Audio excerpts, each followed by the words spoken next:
Oh no, I have polio because I'm an anti-vaxxer? You've gotta be Kit in me. I think I know more about American Girl than you do. You never listen to any American Girl study. Hey dumpster divers, and welcome back to a new episode of me talking about shit I know nothing about. I came up with this idea just because I'm dumb as shit. But I was thinking about like how I've always been so adjacent to American Girl dolls, but I know nothing about American Girl dolls really, like other than what's already out there in the zeitgeist because they are culturally relevant. And so I thought it'd be fun to kind of go through the historical characters and rank them from 10 being my least favorite to number 1 being my most favorite based off of nothing, because I have no experience. So I just want to go through them, get my first impression of them, which isn't like fully true because like I said, they're so culturally relevant. You can't claim too much ignorance with American Girl, but I can to an extent because I only own 2 dolls. And one of them isn't even a historical character and I was very unimpressed with her. So let's start there. Number 10 being Mary Ellen. So from what I can see in Mary Ellen's little collection, she's very like googie 1950s. She's not like mid-century modern. It's very the Marvelous Miss Mavel kind of look, but everything's like pink and robin eggs blue.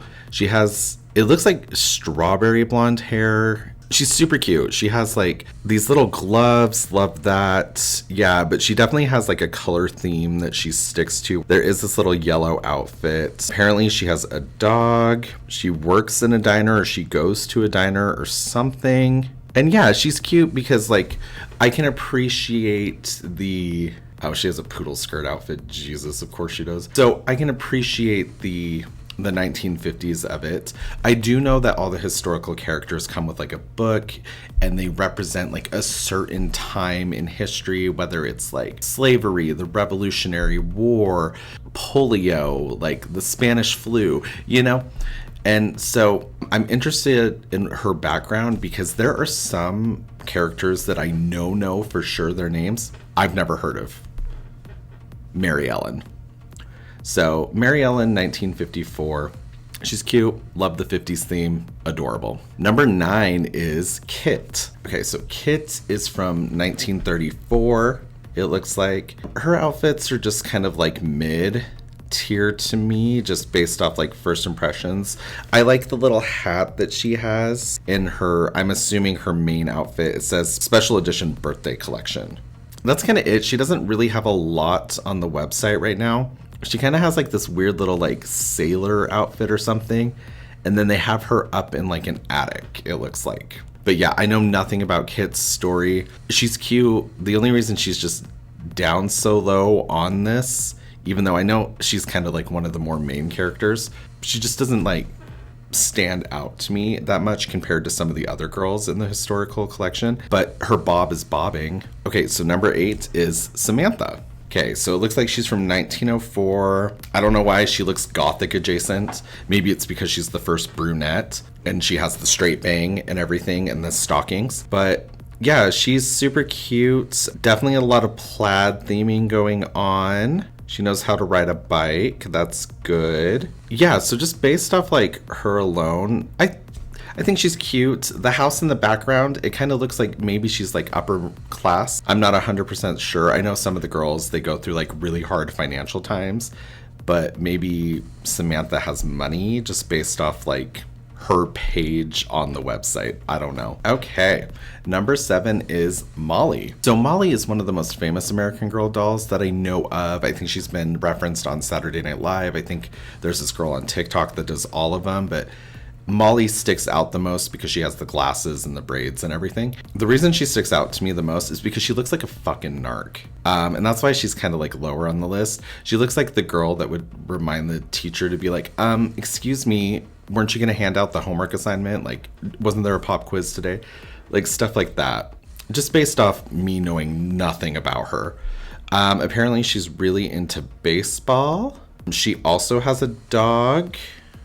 Bennett. Yeah, so it looks like she's one of those girls that's like really into school, but she's also good at sports. And her little main outfit with the beret and the like sweater vest or whatever is adorable. Like, she is a very cute character, but like I said, she looks like a narc. Okay, so number 6 is Melody. I think she's super pretty because she looks like she's in the musical Hairspray. She has like the flip, her dress, all of her outfits are so cute. She has the cutest little accessory. She has like a tiny little vinyl record, a little hair booth, like hair dryer thing. Like, it's all about hair. It's all about Hairspray for her, just based off the website. She has like a couple of really cute secondary outfits. Apparently she sings. She's got a microphone, like all that stuff. Yeah, so it looks like she's singing on a couple of her books. So I'm assuming she like sings with her church group, or she just sings in general. Yeah, but the blue, the green, the flip, she's freaking adorable. And this little like secondary salon outfit is what they're calling it, with the plaid and the pink, and her hair is all braided. She's adorable. I love everything about Melody from 1964. So number 5 is Julie. She is from 1974, and she is rocking a single braid, a flower headband, and the stick straight iron down Marsha Brady hair. She's super pretty, obviously, but I think the reason I like her so much is because of her accessories. They are so colorful. It's so flower power. Obviously, it's the 70s. Like, this little groovy bathroom kit, $200 fucking dollars. Whoa. Anyway, the bathroom kit is super cute. Yeah, she just has this super bold, beautiful color choices. Oh my god, her little skating outfit with the little rainbow t-shirt and the little like 70s booty shorts. She's got a little romper. Oh my god. All the flower prints, little turntables. Oh, her bed is so cool. It's like a curtainy bed holy shit, dude. She's got some of the better accessories I've seen so far. So you can buy her 70s gift set, and it comes with all of her clothes. Okay, and what do her books say? So Julie takes a stand. Julie's playing sports at the big break. So I'm assuming she's very like, because this would have been in the time of like the women's movement. So I'm assuming she's very like opinionated, very strong-willed, stuff like that, looking towards the future, and that I love. Now, I'm not saying I'm gonna buy a Julie, but if I was gonna start collecting American Girl dolls like more seriously, she'd be on my buy list. Number 4 is Josefina from 1824. So in the background, she has a Pueblo home. Is she from Mexico or the Southwest? I'm not sure, but she has like her hair done up in a single braid with a flower. Her outfit is adorable. One of her books, it looks like it's her and her mom outside when a storm is starting. And then another book in front of her fireplace called Second Chances. Yeah, there's not like a ton going on the website for her. She doesn't have like a lot of accessories or anything. Just her books and a couple of like the main dolls and then a mini doll. But yeah, aesthetically, I think she's one of the most beautiful. And if I remember right, she had one of the coolest kitchen sets. And if that did exist, I'll put it up here. Josefina is just, I think she's one of the most beautiful of the American Girl dolls. All right, we're getting into the top 3, just based off like first impressions for the most part. And number 3 is Addie, of course. Addie has like the quintessential American Girl doll face to me, just because of like the buck teeth and everything. When I think of an American Girl doll face, that's the face I think of. And she also has like the super cute like wicker bonnet, I'm assuming, like all these different outfits and this little sack, and then just like the red dress. And so from what I understand, she is from slave times. I don't know if she's like a runaway slave during that time or anything, like the Underground Railroad kind of stuff. I haven't read her lore. I just know that much about her. Ooh, that blue dress is so pretty. Yeah, and she has a cute little bag and everything. So yeah, one of her books is called Finding Freedom, so I'm assuming it's that. And then A Heart Full of Hope. And then it kind of shows like her house. How interesting. Don't know a ton about Addie, but I know she's one of the like OG girlies. Obviously, she'd have to be in the top 3. Okay, number 2 is technically 2 people. These ones I've been in love with ever since they were first announced a couple years ago, and that is Isabelle and Nikki from 1999. Very much the Y2K era. It was such a optimistic time up until September 11th, 2001. But yeah, I love them because they look like Rachel from Friends or Lisa Kudrow in Romy and Michelle. Like they have like those kind of vibes, like Cher from Clueless, but they're super cute. Both of them I really like. I like the lesbian skater one and then the preppy girl. They have the cutest accessories. That's why I really like these guys.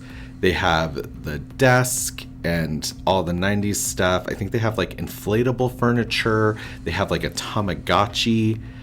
They're so cute. And 1999, yeah, there's the inflatable chair.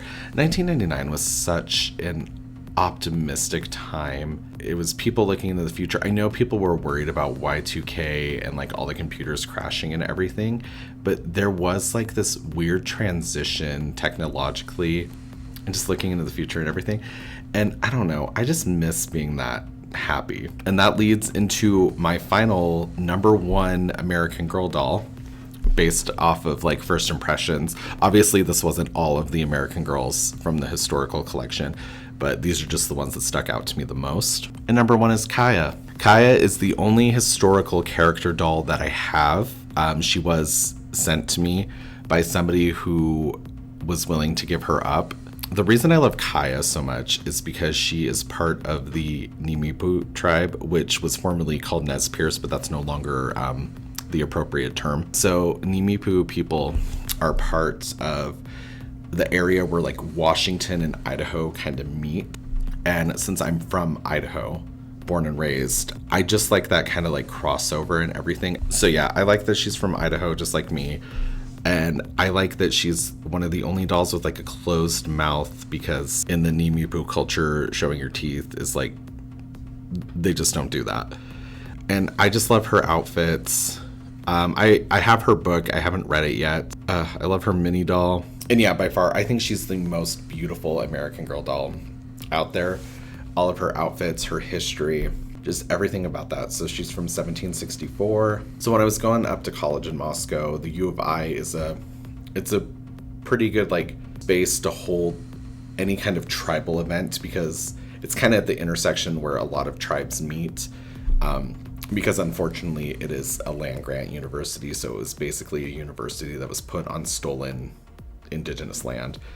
They do a land acknowledgement now and stuff like that. But anyway, luckily, culturally, being up there, I did get to see a lot of displays and everything. And I really appreciated that, because growing up, the neighbor kids across from me, they were like a halfway house for anybody who lived on the reservation or anything. And they were like transitioning in between housing, families, stuff like that. They would do like a drum, I think every Wednesday night growing up, something like that. And my first boyfriend, Addie, was one of the kids that lived in that house. We were like, I don't know, probably in like the 4th grade or something. And he's like one of the first boys whose hands I held. Anyway, I'm digressing. Kaia is my number one pick for very obvious reasons. She's an amazing doll. She has amazing accessories, fun stuff. She has like the teepee, the celebration dresses, everything like that. And so, yeah, I think she's a beautiful doll. And like I said, she was my first ever American Girl doll too, before I got the cursed Ariel. All right, kids, thank you for coming along on this journey with me. Obviously, I've always been very adjacent to American Girl dolls. I've always kept my eye on them. They're kind of like in my periphery. So I pinky promise, if I like said something weird about your favorite American Girl doll, it's just based off impressions, because I don't have the background like you do. Please inform me why somebody like Molly is your favorite, or Kit, or Samantha, you know, one of the more lower ranked ones, quote unquote. Oh shit, I forgot Kirsten. Yeah. All right, guys, I will see you in my next episode where I stop myself from hitting checkout cart on the American Girl website. Bye. The Tamagotchi. Such a simpler time. You could smoke in the airport.